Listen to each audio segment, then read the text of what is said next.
তো মৌলানা মওদুদী একজন আলিমে দিন। তার সবচেয়ে উল্লেখযোগ্য কাজ হচ্ছে তাহফিজুল কোরআন। কোরআনে যে তিনি তাফসীরটা লিখেছেন, সেটা আধুনিক মানে চিন্তা চেতনার মানুষদের খুবই আপিল করে, সেটা তাদের বুঝতে খুবই সুবিধা হয় কোরআনকে। কিন্তু তিনি খেলাফত ও মৌলভিয়াত যে কিতাবটি লিখেছেন, এই কিতাবেতে প্রথমে তো সমস্যা যে তিনি হাদিসের উপর ভিত্তি করে কিতাবটি লিখেননি। এটা একটা বড় সমস্যা। মৌলানা মওদুদী সাহেব তার যে কিতাবটা লিখেছেন খিলাফত ও মৌলভিয়াত, তিনি হাদিসের উপর ভিত্তি করে লিখেননি কিতাবটা। তিনি হিস্ট্রির কিতাবের উপর ভিত্তি করে লিখেছেন, তারিখের কিতাবের উপর ভিত্তি করে। আর তারিখের কিতাবের কোনো অথেন্টিসিটি নেই।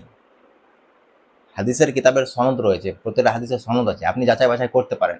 কিন্তু হিস্ট্রি কিতাবের কোনো সনদই নেই, সেখানে আপনি যাচাই বাছাই করার আপনার কোনো উসুল নেই। শুধু আপনি এটুকু বলতে পারবেন যে অমুক হাদিস অমুক তারিখের কিতাবে এটা এসছে, তারিখের কিতাবে কোনো সনদ নেই। তো প্রথম মৌলানা মওদুদীর যে সবচেয়ে বড় ফল্ট, যে তিনি এত বড় একটা ডিসিশন করছেন, এত বড় একটা বিষয়ে রায় কায়েম করছেন, একটা কিতাব লিখছেন, সাহাবাদের ব্যাপারে তিনি কিছু লিখছেন, অথচ তিনি সেটাকে হাদিসের কিতাব থেকে না খুঁজে তিনি তারিখের কিতাব থেকে সেগুলো নিয়ে এসছেন। আর সবচেয়ে বড় কথা যে তারিখের কিতাবে কোনো যেমন অথেন্টিসিটি নেই। একটা জিনিস আর, যে মৌলানা মওদুদী সাহেব তারিখের কিতাবে সব রকমের জিনিস রয়েছে, কিন্তু তিনি তার যেটা মানে চিন্তাধারা সেই অনুযায়ী নিয়ে এসছেন। তার চিন্তাধারার বিপরীতেও জিনিস রয়েছে, সেই জিনিসগুলো তিনি নিয়ে আসেননি। তো এখান থেকে বোঝা যায় কোনো না কোনোভাবে তার একটা নির্দিষ্ট চিন্তাধারা ছিল। তিনি কোনো না কোনোভাবে মনে হয় যে তার বায়াস ছিলেন, ঠিক আছে কিনা, আর সেটাকেই তিনি দেখিয়েছেন।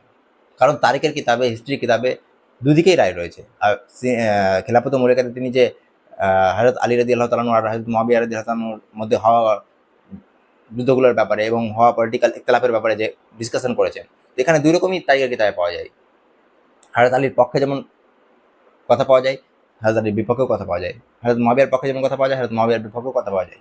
তো মৌলানা মওদুদী সাহেব যা কিছু করেছেন, ঠিক আছে কিনা, তো সেটাকে আমি ঠিক মনে করি না। কারণ মৌলানা মওদুদী সাহেব একদিকের এক পক্ষের জিনিসকে তুলে ধরেছেন, অন্য তার তিনি যে রায়টা কায়েম করেছেন বা যে ঘটনাগুলো নিয়ে এসছেন, সেই ঘটনাগুলোর বিপরীতে যে ঘটনাগুলো রয়েছে, যে ঘটনাগুলো তিনি যে রেজাল্ট বের করতে চাইছেন সেই রেজাল্টের বিপরীতে রয়েছে, সেই ঘটনাগুলো তিনি তুলে ধরেননি। তো একজন ভালো মুহাক্কিকের কাজ তো দুই দিকের জিনিসকে তুলে ধরা। প্রথম ফলটা আমি এটাই বললাম যে এই ঘটনাগুলো হাদিসের কিতাব থেকে তিনি না নিয়ে তারিখের কিতাব থেকে নিয়েছেন, তারিখের কিতাবের উপর ভিত্তি করে লিখেছেন। এটা একটা কিতাবের যে মানে মূল্য সেটাকেই কমিয়ে দিচ্ছে। আর দ্বিতীয় কথা, যে তিনি তারিখের সেই জিনিসগুলো তুলে নিয়ে এসেছেন, যে জিনিসগুলো তার সাপেক্ষে গিয়েছে, তিনি যে জিনিসটা পছন্দ করেছেন সেই জিনিসটাকে তুলে ধরেছেন। এর বাইরেও যে অনেক কিছু আছে সেগুলো তিনি কিন্তু নিয়ে আসেননি।